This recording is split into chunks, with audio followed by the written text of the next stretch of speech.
This week, an Outcast Haven podcast, we give our first impressions in awards for best art in Tales of Aria. That in a special award to Happy Man for best YouTube comment ever. That and more, an Outcast Haven podcast.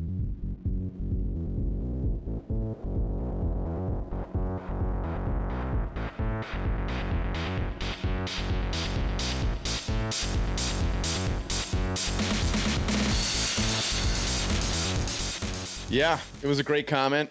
We're going to search Happy Man YouTube. The comment itself wasn't awesome. Like it was. No. The comment was awesome. What he said was not awesome, but like just knowing like who that is and the response that it triggered was great. Yeah, it was excellent. It made me very happy. Happy Man. Yeah, you did your job. Keep being you. Yeah, he kept us happy. So.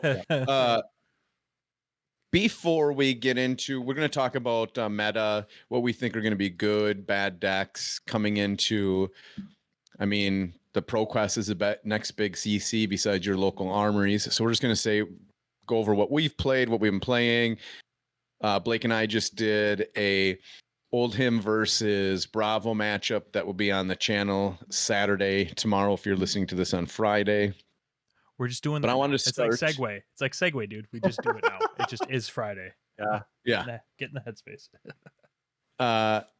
So I want to do just art, our impressions first, our favorite art of the Tales of Aria, because I always like doing that. I think it's fun to have that discussion with the community because art really grabs a lot of people in this game. It's just they do a really good job with it, but there's also always a horrible art.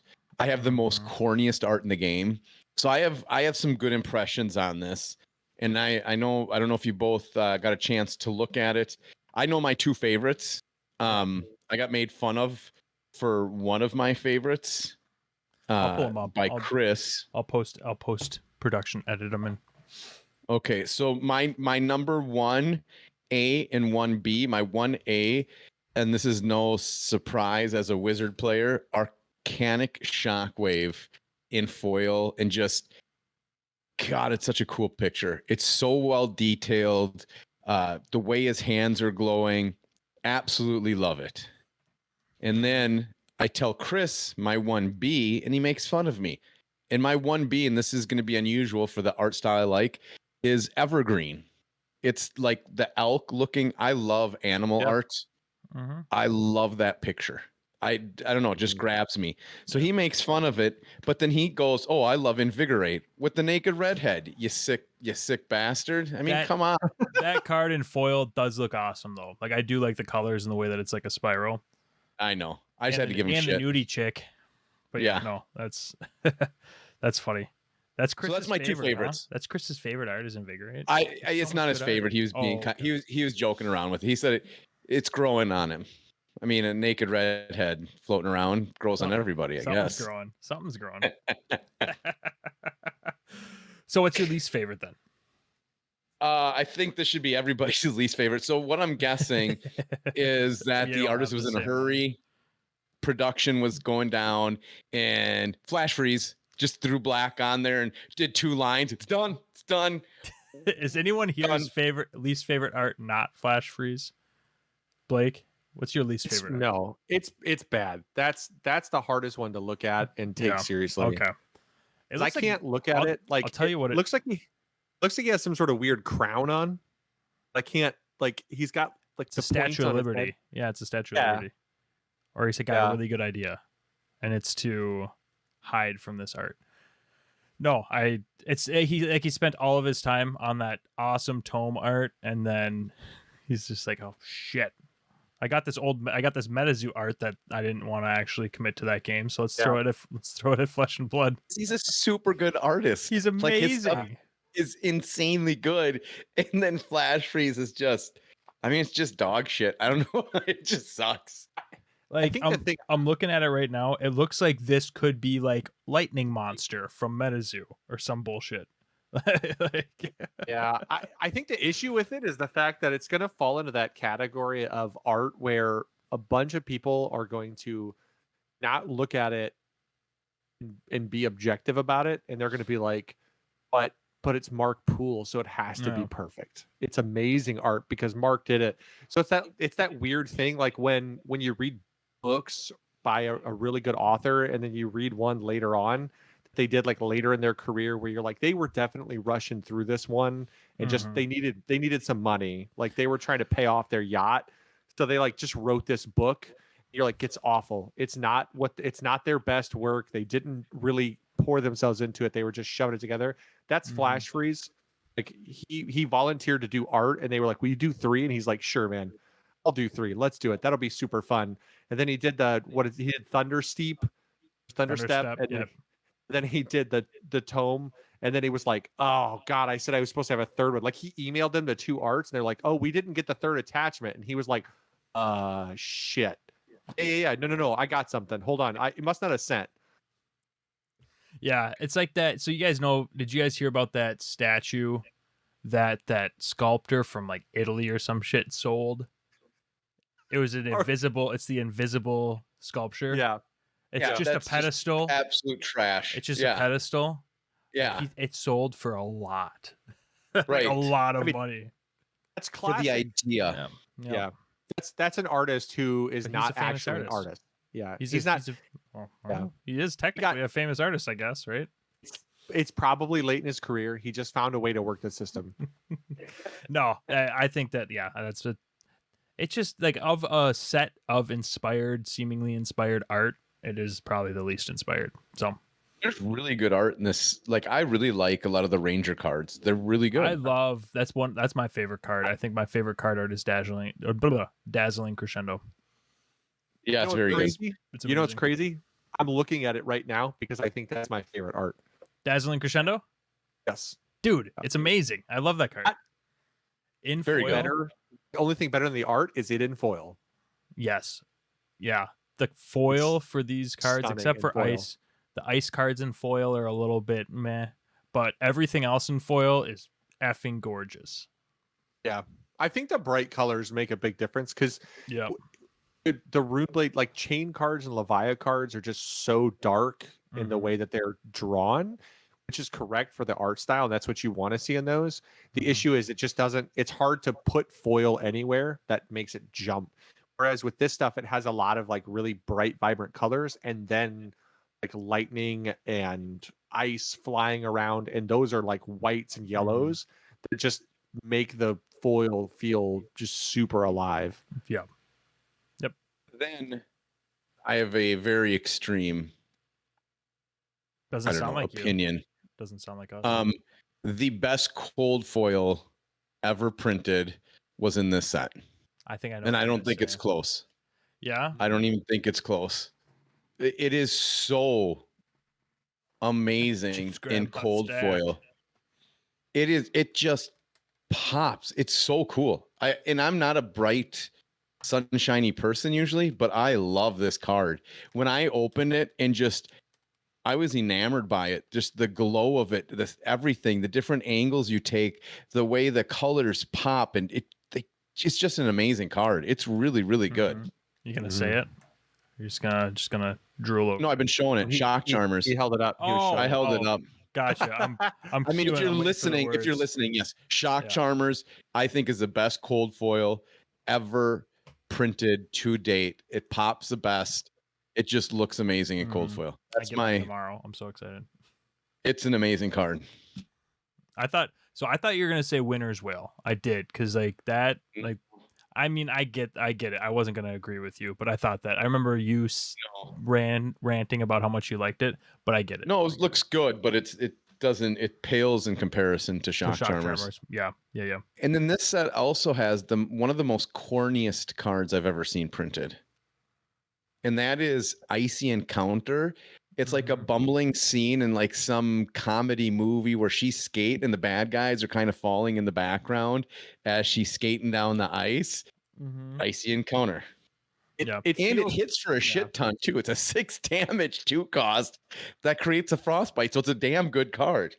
No, so Dazzling Crescendo, I think, is my favorite foil, but just looking at art, I think I have to go New Horizon.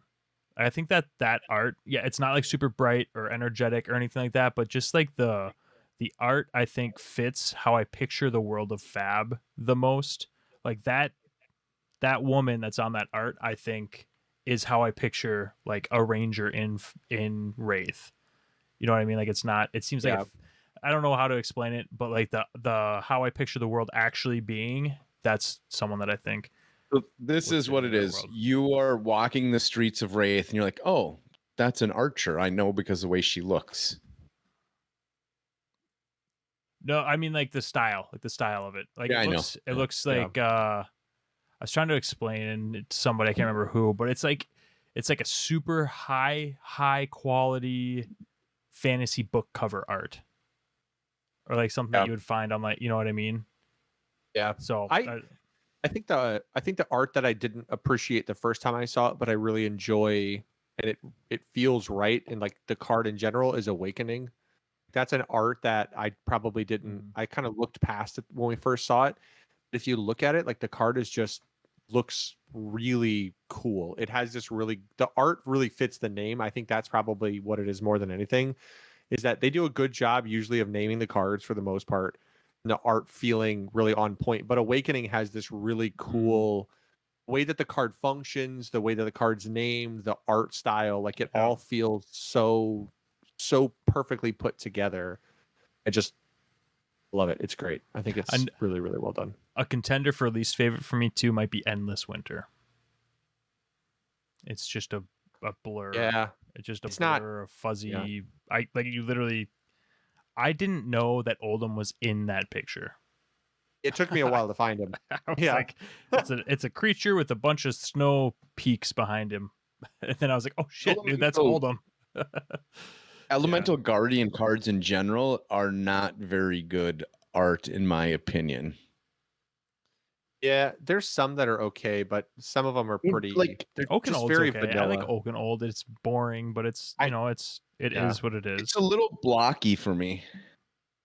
Oaken Old's one of those cards that I like.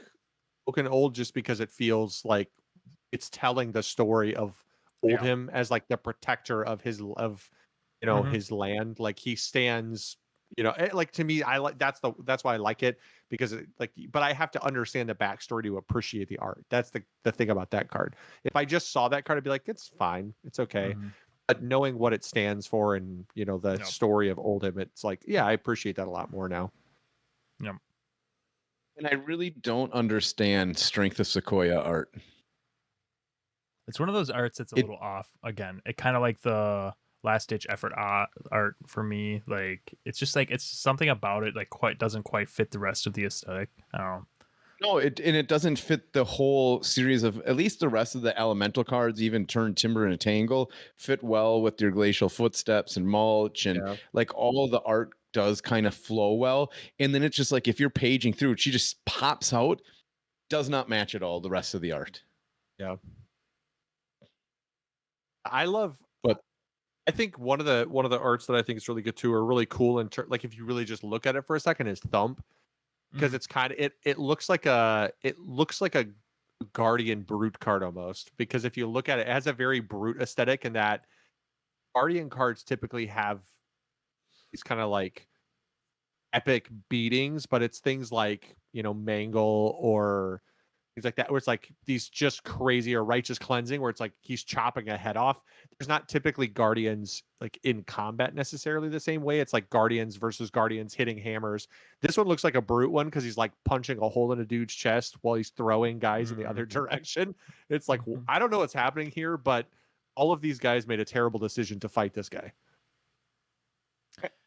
Just get destroyed. You guys were talking about wanting the Terra Sunder mat too.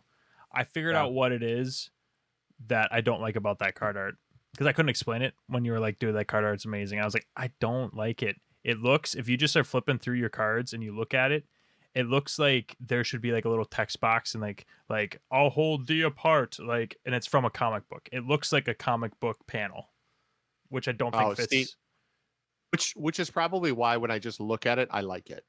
Which, yes, like I like the art objectively. I don't like it for a Flesh and Blood card. It looks very like from Thor's backstory, like one of the those comics or something. I just think I like the fact that he just looks epic. I don't know what he's. I don't know if he's like holding the cloud. Like it looks like he's just like opening the clouds. I think he's holding boulders apart, isn't he, or something? I don't know, man. I don't know. That's what my brain first thought was boulders, but then you look at it, it's like the light is shining, and there's like I don't know what it is, but it's definitely has a lot to do too with like the angle that he's built at. But it looks cell shaded, and his left leg looks like a cylinder. All right, I've said my piece. Yeah. I'm done. We'll move on to some meta speaking meta talk, in what our thoughts are going forward, or where we think these new heroes are going to land. Because I after playing Bravo against Blake here a little bit ago, I think Oldham has legs. I mean, my build is not there yet. I'd have to run that matchup 3, 4, 5 more times before I start switching cards out and see what to come up with. It didn't feel horrible. It was grindy, but it was enjoyable. I mean, Blake both said that it was pretty grindy, but it was a lot of fun to play the matchup. And it's also a good tester just because Bravo, we've played him a ton. We know how to play him well, or at a pretty high level. So we know we're going to get a good representation of our deck into a very good meta deck going forward. Because we're not going to get a lot of testing into every single deck, because I don't think any of us are going to make chain decks. And I think chain's still going to be relevant, but we're not going to get a ton of reps into a new build, because that's not going to be any of our focuses right now. If chain goes away and not many people play him, then I'll start playing chain again and start focusing on making a chain deck. No, the issue with that is like just knowing us, we're going to wait for somebody from one of our friends from across the ocean to say that they're excited about a chain build that they think is going to be popular, and then we take that build and we just learn to play it for testing's sake. But that doesn't happen until down the road. So in the meantime, we're focusing on trying to figure out what decks we want to be playing, which oftentimes doesn't give us a ton of experience on some of these other builds, because I know Bravo, like I want to play into Bravo because I think that Bravo is going to be really relevant, especially with the toys that he got. I think Oldham's going to be really relevant. I think Lightning Lexi. What else do I think is going to be? I mean, obviously, I think Chain's still going to be strong. So I don't like speculating a lot, but I'm going to ask this question. Yeah. I don't know how Lightning Lexi beats Bravo. Oh, like in my head, I'm trying to go through that, and I hate doing that because I'm wrong a lot. Just like my worst take ever, that Crown of Seeds. I don't want it. I'll use Arknight Skullcap. I will never use Arknight Skullcap again in Oldham. There's never a reason to run that card. Yeah. I'll get 7-8 block out of the course of the game out of Crown, and I'll get 1 usually, because a lot of times with Guardian you're always higher life. So I've had bad takes. So I don't like to say stuff. Oh, Lexi will never beat Bravo. I just in my head right now, I don't know how she beats a well-piloted built Bravo. It's just because Bravo's still able to do Bravo things, right? Or Blake, go ahead. Right, that's what I mean.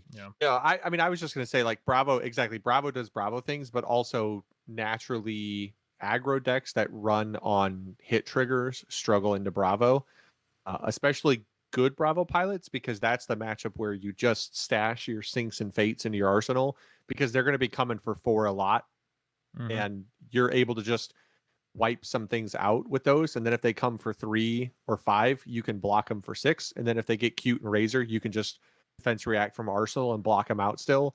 It's like you can do a lot of like the thing that good Bravo players do is they bait a lot of those reactions out and those abilities out. Like you block all but 1 just because you want someone to think they can shock charmers a bunch of triggers, and then you're willing to overblock with something, or you try to get them, you bait them into giving you a razor because you're blocking 1 under and they razor, or you're blocking 1 over, they razor you, and you just defense react from arsenal, or it's like stuff like that you can do. And especially because Ranger more than anybody is like similar to how like aggro Katsu can function, where they exist in this world where they have a finite amount of threats in their deck, because their weapons are like Katsu's weapons are good.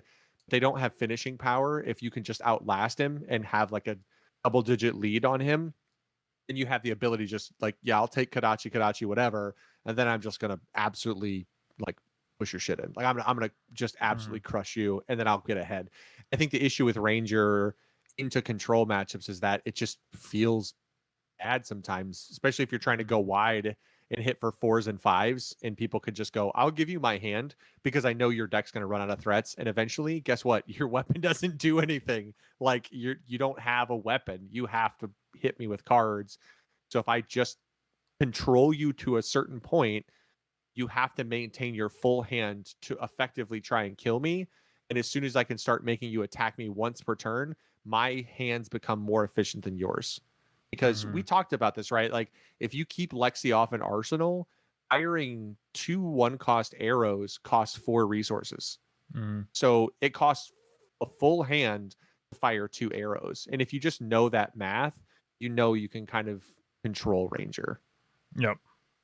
Lightning, I mean, they've got 0-cost attacks and stuff too that they'll be doing. But yeah, no, to your point, it's Bravo's still going to do what he does and block out and deck and fatigue card. Well, I think the scariest thing now is that you like Crippling Crush exists still.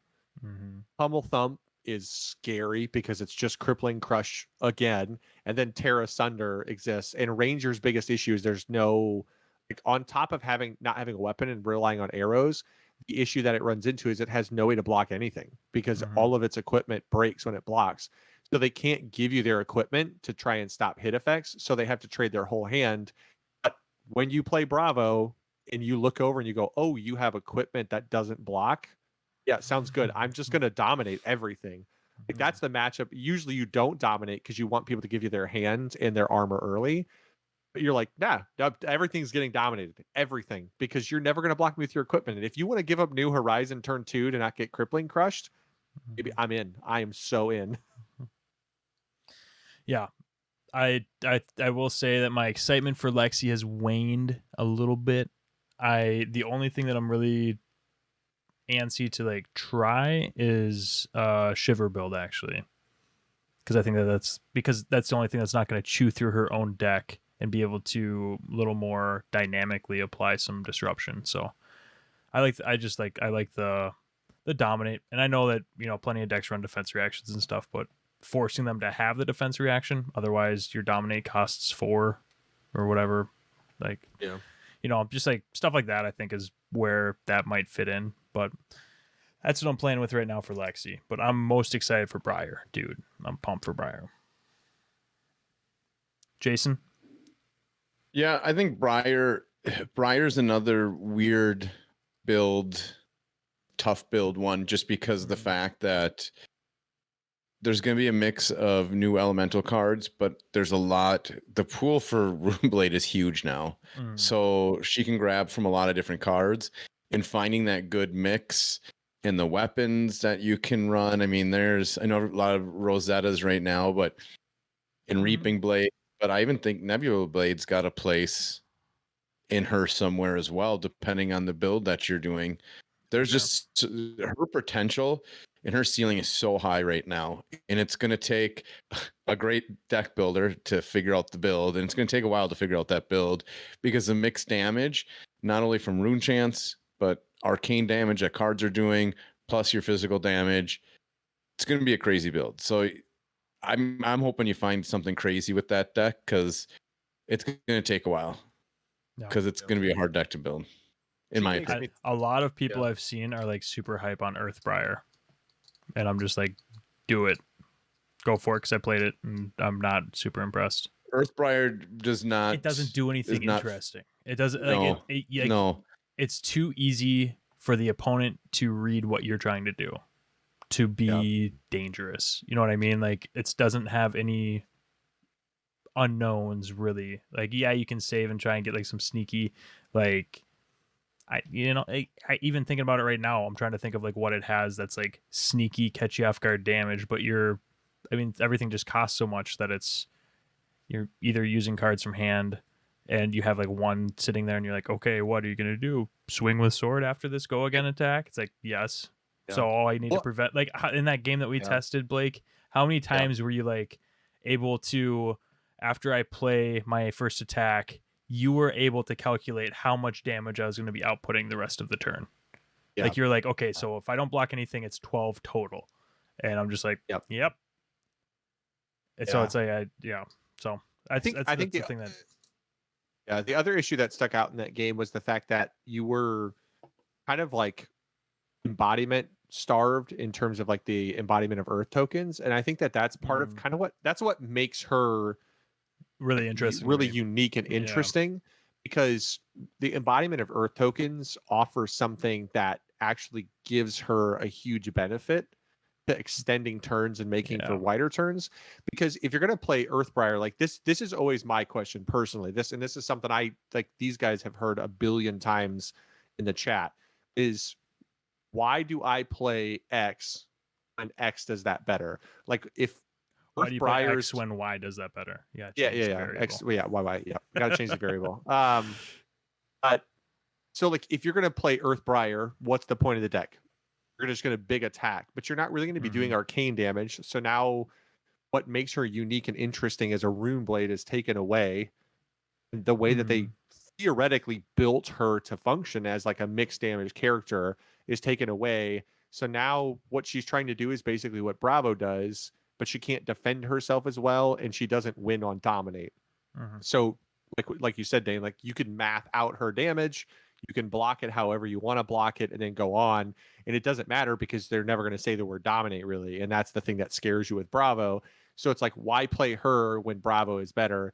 Whereas with like the mixed damage, she actually offers something different from other heroes. And realistically, even though she's a rune blade and we have 2 other adult rune blades, what she does is unique to her, because what Viserai does is makes these big packets of arcane paired with an attack, right? Like you're trying to go 5 or 6 rune chants into an attack with go again into more rune chants into an attack, maybe a third one, and have like these really wide turns, but it's tons of arcane.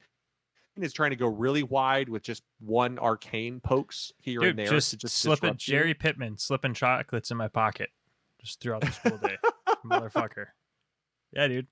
Yeah. I just love that. I love that her little pings and pokes give her a benefit, which is something unique to her over Viserai and Chain. So all of a sudden, this thing that she does that the other Runeblade does benefits her in a different way. And I like that. It makes her really interesting. Yeah, I love that it opens up her deck building and her card pool too, because now all of a sudden running these 2-block non-attack actions that are good and beneficial, but that hinder you because they're 2 blocks, it's like not anymore. Like they're going to be 3, 4 blocks, 5 if you can go wide enough and they want to keep hand or something, you know? Like it can be really interesting because a lot of these preconceived notions that we have about cards in the card pool that looking back you're like, this is meh, like Redline Azalea ran it, but like what deck is feasibly going to run this in a 2-block slot? And it's like, well, Briar, because it's not a 2-block anymore. And I like that a lot. So that's what I'm having. I also like the idea of read the runes into a blink and maybe read the runes again. I just like the flexibility on some of those non-attack actions. What's that? I said he just likes to read the runes. I love read the runes. I that card's great. I think it's a great card, and just the fact that you can easily get yourself an action point to get your second non-attack action pretty easily. After it, before it. I don't know. It's going to be. Where read the runes is really going to thrive is in a Creepers Viserai build. Viserai's got some legs. All of a sudden you're like, oh, I'll attack, I'll make a rune chant. I'll like, oh, you took that rune chant? Cool. I'll Creepers and I'll play this read the runes. Now I've got more rune chants, and you already took the arcane, so my Creepers don't go away. And next turn you're gonna have to block 4 arcane, or I'm gonna just trigger Creepers again. And I love the idea of like being able to do those. All of a sudden now those attacks that are like, what is it, Spellblade Assault, where it's like 2 arcane, you do 2 rune chants, and it's like I deal you 2 arcane. If you take both of it, I trigger Creepers, I play a Mauvrion Skies, now I have go again, and I'm going to keep attacking. It's like some of those things, like you actually have like the cool Vela Flash thing that people do in Sealed kind of exists on a stick with Creepers. That's cool. Yep. No, that's a very good point. I also think it's interesting. So I gotta give Bergie credit for this one. He made the point that it says if you've blocked with or attacked with an attack action card. So theoretically, and then it says in your end phase. So theoretically, you can defend with an attack action card and then pay 1 to play a Read the Runes as an instant on your opponent's turn. And make 3 rune chants to go into your turn with the rune chants set and ready to go. Was that Bergie that said that to you? Yeah. Little shit. I didn't even think about it. I was like, wait, I forgot to read the other part. I thought it was like an instant on or like something that you could trigger on your turn. That says if you've defended with an attack action. I was like, oh my god, that makes it even crazier. Like some of the sneaky plays, it's pretty good. Credit your sources, Bergie. Credit those fucking sources. Oh wait, did you say it for? Yeah. Whoa! Now I got to hear this. No, it's not a big deal. We were just chatting. I thought that I said it in the group chat, but maybe Bergie. Oh, I missed that one later. Yeah. It's not. I'm sure tons of people thought of it. I don't care. It's just funny. Yeah. No, when you said. Oh, who said that? What did he say? He came up with that, did he? Yeah. Okay. Okay. Huh. No, he's a smart kid. I wonder if he would have figured it out on his own. A little birdie whispered in his ear. Hey, sometimes you just gotta take things and run with them. You know what I mean? I don't know if I told you guys this, but I invented the internet. Did I ever tell you guys that? Yeah, dude, that's a good story. It's true. I've heard that one. Heard that one. So other than so Briar I think will be good. Bravo's gonna be great. Chain isn't gonna go anywhere. Is Prism going to dominate I think she's the meta? Really good. I haven't seen many people play her yet because I think people are still hyped on new decks. Oh yeah, and trying to run. Like the new set, even me, like I've been playing whenever I can, like Briar and Lexi, but I still have every intention of running Prism.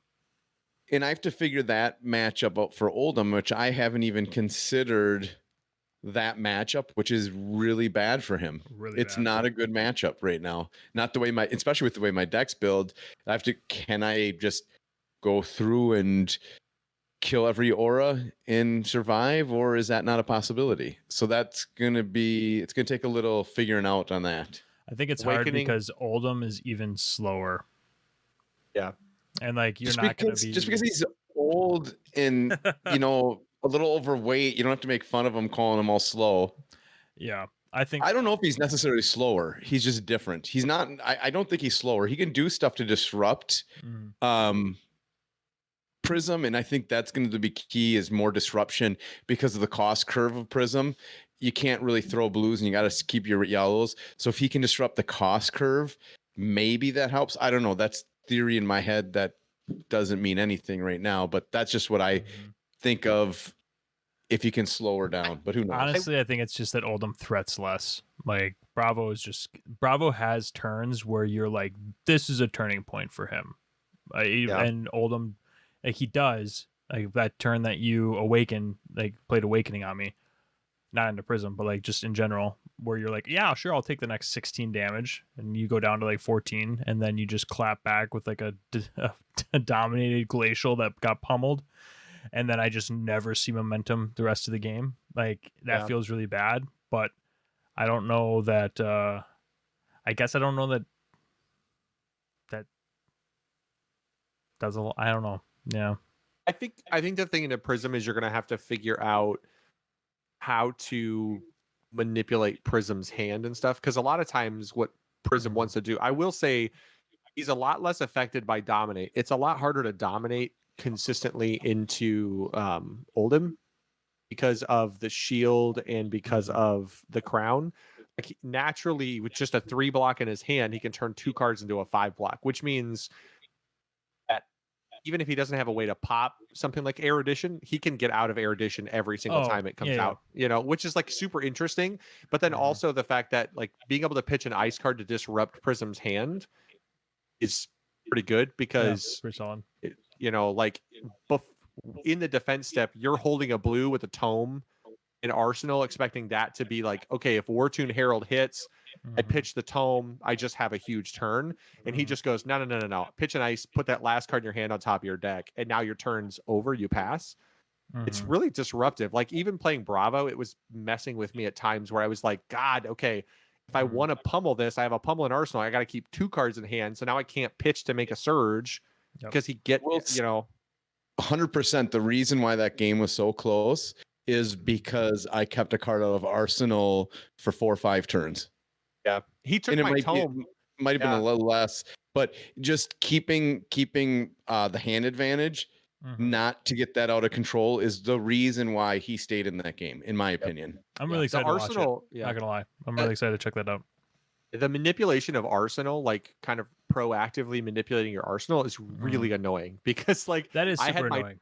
I had my Tome of Findal like in my hand, I think for 2 turns, trying to get it on top, and then eventually he's like, I'm gonna, you're going to have to discard a card or pay 2. And the only card I had left is Tome. So by the time I'm like, okay, he's not going to take my card away. He defense reactioned, and then I had to pay it to not discard it. I'm like, oh my God, this is the worst. So like I never played my Tome, and then he blew up my Mage Master boots anyway.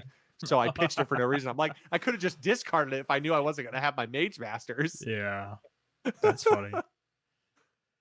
And that's why I thought it was a fun matchup, is because Oldham still did a lot of stuff he wants to do. Bravo still did a bunch of stuff he wanted to do. I don't know. You got to watch it. It was a fun. I enjoyed the game.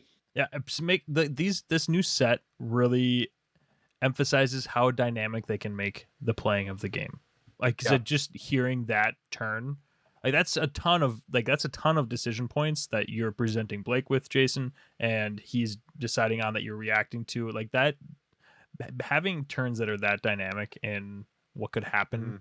And knowing, like, that's where the piloting comes in, and like knowing what your opponent might be trying to do, having that knowledge of what they could have in hand, knowing that super cool card that was spoiled by, I don't know who it was, but exposed the elements, knowing that exists, and like knowing that it's like, okay, how valuable is my equipment? What am I pitching for right now? Like, does he have can he play that? Can he drop it on me? What happens if he does? I think that's the big thing, is like, you don't have to have an answer all the time, as long as you're aware of what the threats are. It's what I try when I'm talking to new players and stuff like that. It's like when you're not even new players that have been out for a little bit, that are like trying to figure out how to get better, and we're like just talking with them after a local or something. It's like, you don't need to have the answer all the time, but you need to be able to weigh options accurately, like knowing what they could have. It's like, if they have a pummel, what does that look like for my next turn? Because they might. Do they? Probably not. There's 2 in their discard. Like, you know what I mean? But knowing what that looks like for you is super important. Yeah. Well, to that point, right? Like, you have to start to consider things with stuff like Oldham existing, or how the way that Lexi can make ice, or Briar can have these turns where, like, if you let too much hit, you start to have to evaluate even deeper than you used to, because it used to be, okay, if I can take 8, but I can deal 10, that's no problem. But now, like, you think, okay, well, if I take this from these 4 attacks and the 2 arcane on each, that's going to mean that they can block for 6 with 1 card. And that screws up my turn, because now they're going to play on 2 or 3 cards and block all my damage. If they give me frostbites, what does that do to my turn? Like, every time Jason would swing with Winter's Wail, I'm like, okay, give me a second, and I have to math my turn and go, can I do this +1? Right. And Channel Lake Frigid comes out. Okay, how do I even play the game this next couple turns? Because now swinging my hammer costs me 4, and making a seismic surge costs me 2. So it's going to take 2 blues just to swing hammer for 6 and make a surge. And then I have 1 card left in hand.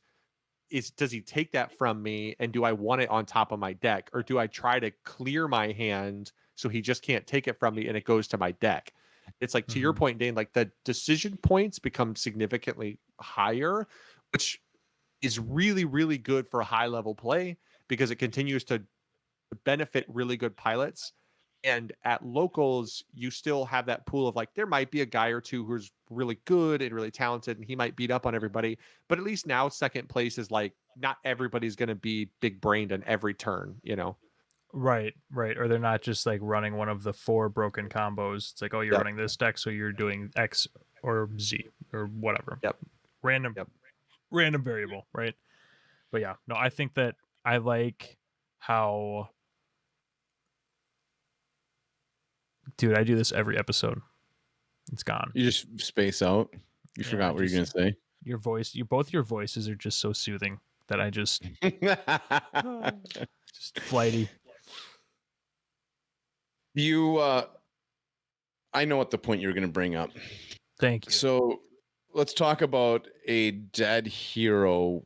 And this was Blake's point. Actually, you know what? I'm just gonna say I came up with it.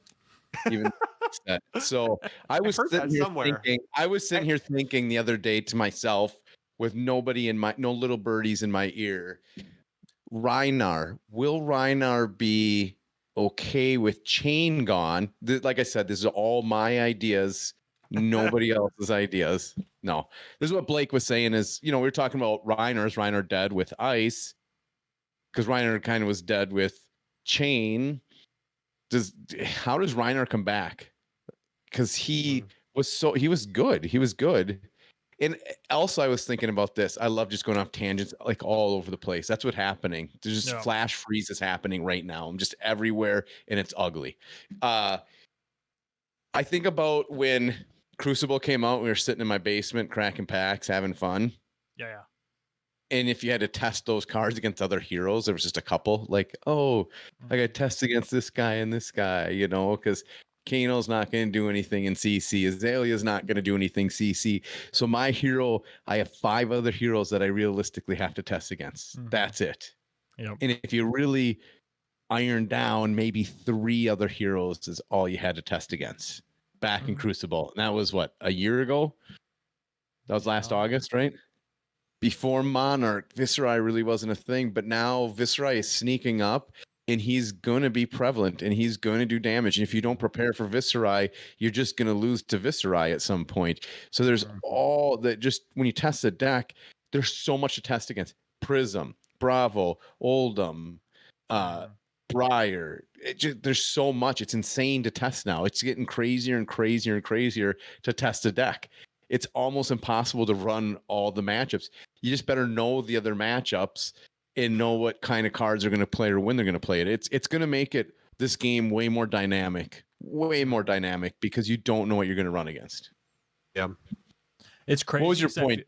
So now I've got 3. So my original point that I had forgotten was when we were talking about the testing into new heroes and how you were talking about Winter's Wail, Blake. You mentioned Winter's Wail and how you have to reevaluate the cost of your hand and what you're going to do next turn. I like that in this new testing, I always lose track of thinking 2 turns ahead. I never do it. I'm just like, what cards are in my hand? What can I do? Winter's Wail broke me of that faster in this set because of its existence. And I feel like I got to cheat and just skip over 2 weeks of testing without thinking like that. And because Winter's Wail, literally doing that math, more times than not results in, okay, instead of doing this thing, now I'm just going to do this thing, and then I'll have this card for Arsenal. So it's it's forcing you to take that time and think ahead, which I thought that was cool. That was just an aside. That wasn't a major point. Sorry for wasting time. Second point was, so that's great. No, I think that people with Viserai, it's funny because the core issue, and I think that it's not getting better with this set, is that Viserai eats through himself very fast. Do you remember how many times I would get decked early? And I don't think much has changed in the sense that he hasn't gotten things to prevent that. He still eats through his resources in the sense of his, damage cards or high value cards, impact cards, let's call them. He still eats through that very quickly.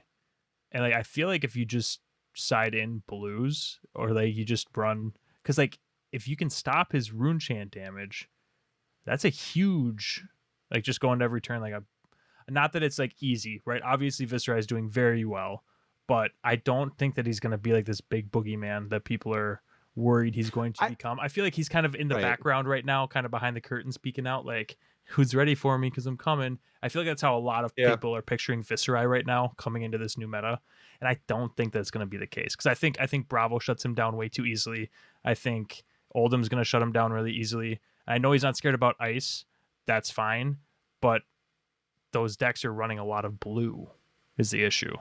Yeah, but like I think the thing with Viscera is the fact that as he's continued on, like you started to get more tools in the sense that he's become more efficient at doing what he's doing, and he's become built in a way that instead of being like, I'm gonna play to 6 rune chance and then attack and go, here's 6 rune chance, here's an attack.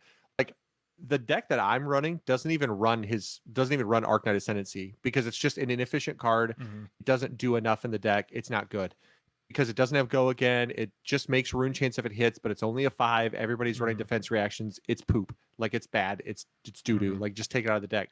But now like little things, right? Like you can play to these turns where you can blow people out or just get way ahead and just dare them, be like, do you want to really try and deck me at 20 life and think that you're not going to leak 20 damage? Because he can go 2 or 3 attacks wide. Then all of a sudden he builds this turn where you're like, I don't really have a lot to do for a couple turns. I'll be a little defensive.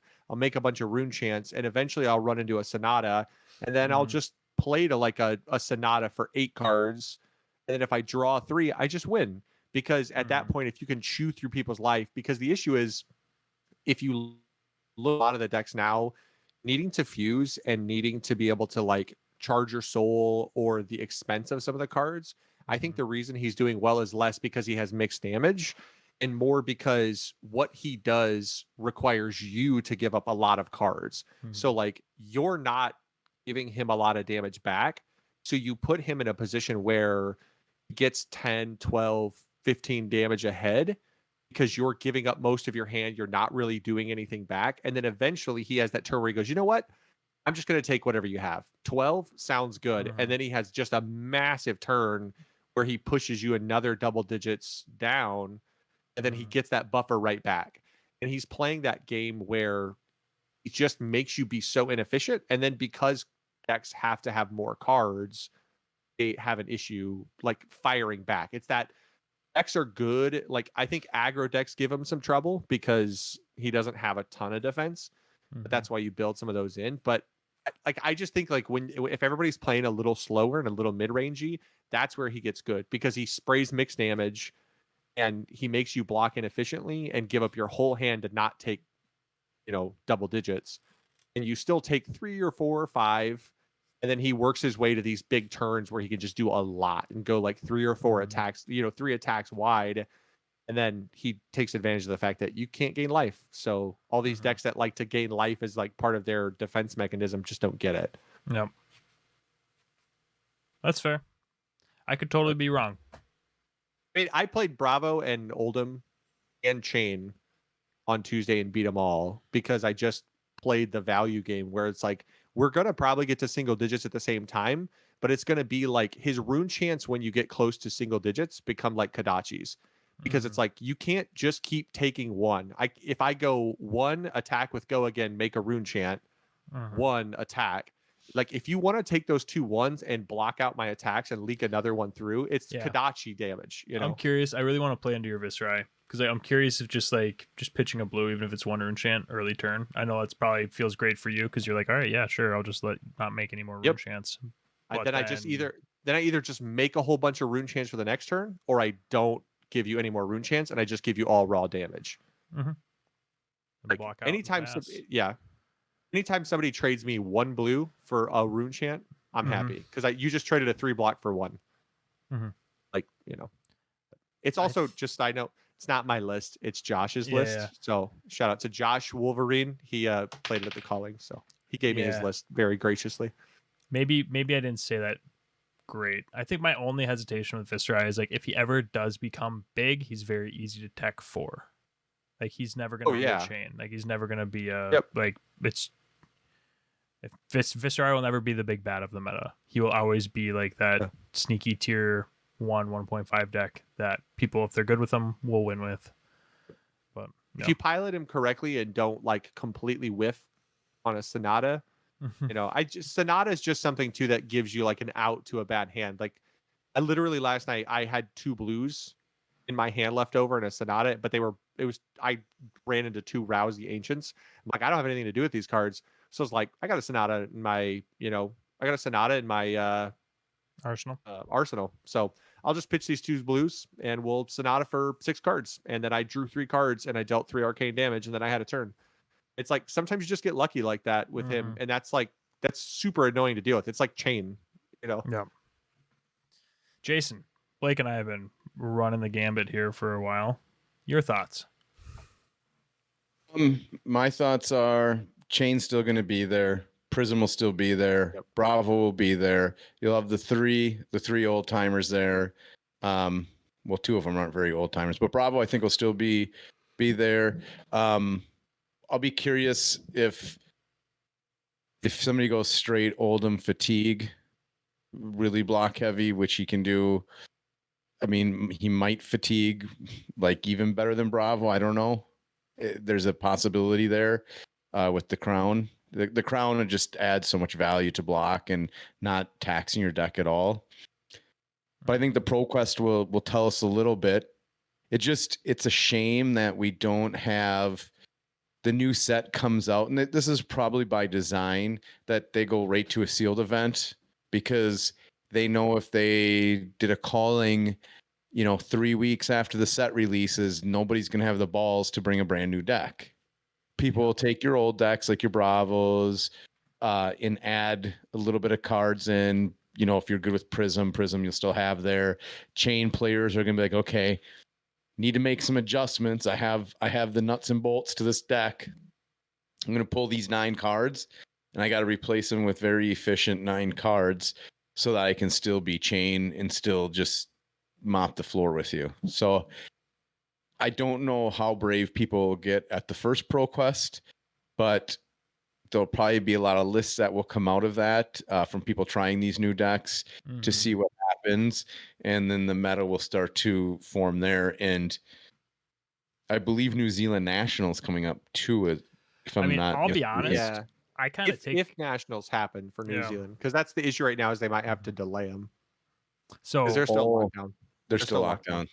I almost take the opposite stance. I think that I might run a new deck for the purpose of playing. Like if I do scrub out and play in that ProQuest, like I'll bring a new deck because other people aren't going to know my cards. People aren't going to know what I'm doing. It's going to be a total crapshoot. And if I'm doing it well enough and I feel like I can capitalize on some really efficient plays or some, like, why would I not do that? It's like, oh no, I'd rather run this deck that every person ever has seen the deck list on if they're being competitive, because it's a super represented deck that people are going to know what it's doing. There's just 3 issues with that. Just 3. Okay, let's hear 'em. Just 3. Prism's going to block everything and not care because she doesn't know, so she's just going to block it all, especially if they do the calling winner list. Yeah. Yep. Well, in heavy defense reactions. Then you have Chain. He's not going to care what you do. He's just going to take the damage and hopefully outvalue you, which he probably will, even with Seeds gone. And then 3 is Bravo's just going to block till he figures out your deck, going through your pitch cards to try to find what you're going, and just trying to get rid of your threats. Yeah, and I know what all 3 of those decks are going to do to me before the game even starts. I understand that, but they can just block out. Well, and like Chain just doesn't care what you're doing. Chain never cares what the other deck's doing.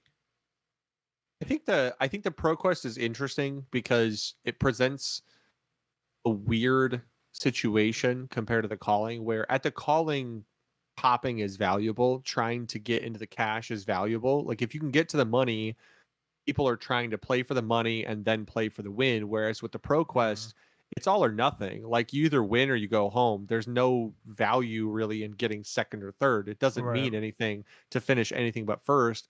So that puts me on this thing where it's like I feel like you'll end up with like your 2 ends of the spectrum, where people will either play the deck that they most feel comfortable with, that they have most tested with, because to Jason's point, if I sit down as Bravo and I don't know what you're doing, I'm just going to block until I know what you're doing, and then I'll determine what I do, because I know that if we play a fatigue game, you probably can't win that game, because I can look at your deck beforehand and determine what you're going to do. Oh, look, you have 60 cards. Cool. I'll fatigue you from the beginning. If you're a Rune Blade, I'll run a Null Rune, and I'll I should be fine. I should be able to fatigue you no matter what. If I find out that you're playing like a big swing deck where you're trying to set up to big turns, well, guess what? I do that better. Now I'm just going to clap your cheeks like that. You're going to die now because I'm going to crippling crush you and I'm going to thump you, pummel it. It's like you're going to die. I think there's the other names are so dirty. Just thumping and just crippling, just crushing. Pummeling. You're gonna get tore asunder. Dude, I don't know. Meme. I don't think I've laughed out loud at a meme in a while, but that one made me laugh out loud. Like grab your girl, pick her up, hold her, spinal crush. Spinal crush. It's a high quality, meme. Yeah, I don't know. I think there's something to be said though too for being like the new decks basically filling the role of rogue. Like if I'm what and I'll go back to what I started with in that statement is if I'm feeling like the deck plays well enough into, like if I'm testing into you guys and you know what my deck is doing and we're going 50-50, I am 100% bringing that to the ProQuest because absolutely. I think anytime you get 50-50 deck with us playing against each other, that's a good deck. But I mean, like if I'm playing into Blake's Bravo or your old, right? Yeah, absolutely. That's what I mean. 100%. And you know what I'm trying to do and you're able to prep for it and we're still going even 40-60. Like I'm doing that with like my. If you ever just go 50-50 into Bravo, that's good. Yeah, I would take that deck 100%. 100%. Cocky fuck. I that's just the way it is. If you can go 50-50 into me, that deck's fucking national tier, dude. Just take it, take it to the top of nationals. That's 50-50 against me. Tier. That's better than tier 1. That's like 0.5, tier 0. 0 -2. I will say I do, and I haven't played it yet, but I've watched it, so I must know how it's done right. And I've been doing just practice start hands. The Death Dealer Lexi that Dave brought is actually quite bananas. I ended up with 7-8 card hands, just drawing into stuff, death dealing twice off the snapshot. You know, then you draw or death deal snapshot once, you draw your 3 of a kind, and you have all these cards. I'm like, this deck can do some crazy stuff. 3 of a kind into 3 snapshots, and after dropping a Corsham, you're just like, let's fucking go, dude. I just have to figure out how to get the 3rd snapshot into Arsenal after the 2 death dealers. That's the only issue. Well, is it? Every time it resets every snapshot lets you reset it again. It resets it again? Yes. Yeah. No. I thought that's what you were talking about being silly. I'm like, yeah. That's no, I was trying to figure out because I was just doing a practice hand and I'd gone snapshot and then I'm like, oh, I have another snapshot, but I already did the effect. I could have thrown that. Dude, oh my God. It would have been a 19, 20 damage turn. Snapshot lets you do it again. Yep. I thought it was just a... Nope. Oh my God! Now I got to read that damn card again. You just lightning fuse it, and it. I love I love how excited Jason was for that, without even realizing the exciting thing about it. I knew the snapshot. I just thought you could only do it once. Like all these once per turn shit goes in my head. But it is a once per turn, but it makes it an instant that you can trigger again. Snapshot. Because it says an additional time. It doesn't say one more time. It says an additional time. Even if it said one more time. Why do you? I mean, why does anybody read the cards? Why does it matter? What does it even matter? Yeah, that's why you have friends that tell you how the cards work. Yeah, that's all it is. Did you hear what you could do with Spellbound Creepers? I just figured this out. Dude, if it's on the other person's turn. Oh, I'm a smartass. That's funny. Sorry. All right. Well, we are coming up on an hour exactly. So yeah, I got not much else besides go to your local armory, your LGS, play games, figure out what's good. Tell us what's good in your state, what people are bringing. Because our first couple armories people are just feeling it out. It's like a first date. Just kind of you sit down. Can I get my arm around or not? You figure out not. So now I got to get another approach. You go in your deck box, put a couple different things in. Now I'm going to try this move, get slapped in the face. That didn't work. Go back in my deck box, grab a couple other different things. That's where we're at in the relationship of Tales of Aria right now. After you're told no, just reach your hand in the dick box. Dick box. The dick box. Wait, that's what grab the present is. Yeah, if you don't like it, grab a new dick. That's all you got to do. We need to now remix Dick in a Box, the fab version.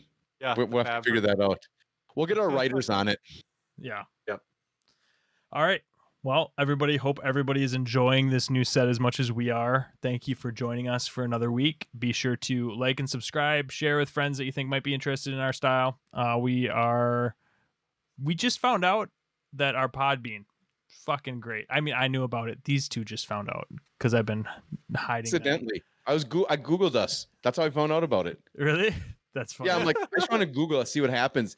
Podbean, click on it. We have 10,000 listens. Holy shit.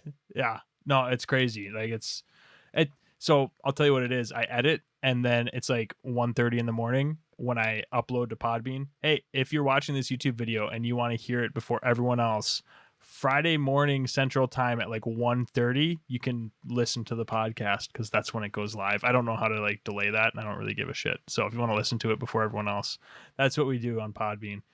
But I upload that then, and that's when I go into our Podbean and like look at stats and stuff. And at that point, I'm just like, oh, fucking let me go to sleep. And then I don't ever report back on how we're doing. But yeah, no, we're crushing it on Podbean. Well, and it also includes like iTunes and Spotify podcasts and Google Podcasts and all that stuff too. But yeah, like by far and away better than our YouTube, which is funny. It makes sense. So people would rather listen to it while you're driving than look at these ugly mugs. Don't have to look at us. Yeah, it's a win-win. Yeah, that's fair. But yeah, appreciate everyone joining us. Appreciate all the participation in the comments. Love the support. Really motivates us. We're feeling it right now going into this set. Really excited and hope to talk to y'all soon. Peace.